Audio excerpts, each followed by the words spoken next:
Why does Hoark stay in the world to fight, but Galt allows it to collapse? How can these two heroes of Rand's fiction take such opposite paths? Because they live in different worlds, in the sense that's relevant.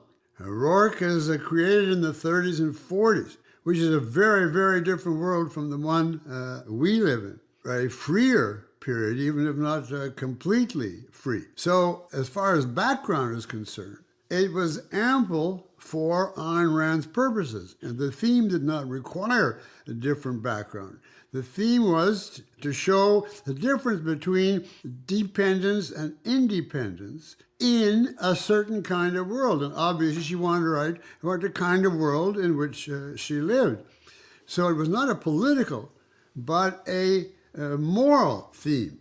But now, when we get to the 50s, Ayn Rand saw more clearly what the future was going to bring. She always said she's talking about the day after tomorrow.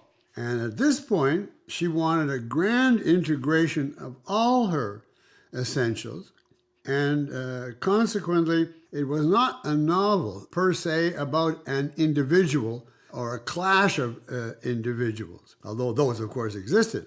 It was a novel about what's called society. It's a social novel, a novel of the whole world and what the bad trends are doing and what you can do about it.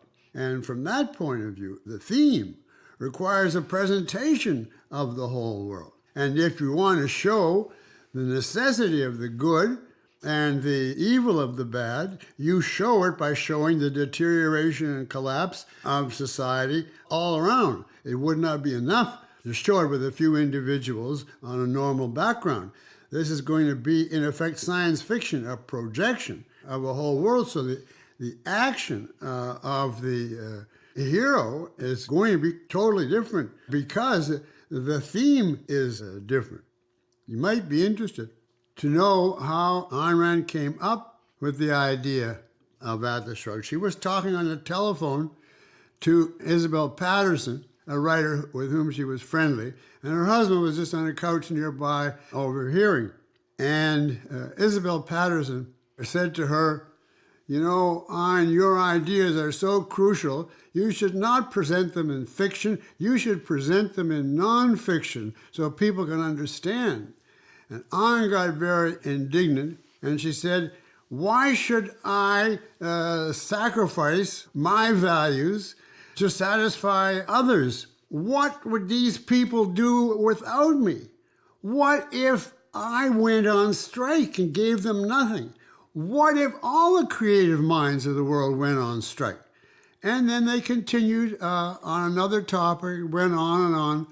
And then when she got off the phone, she looked at her husband and she said, "That would make a good novel, wouldn't it?" And he said, "Yes, really would." And that's how it was born.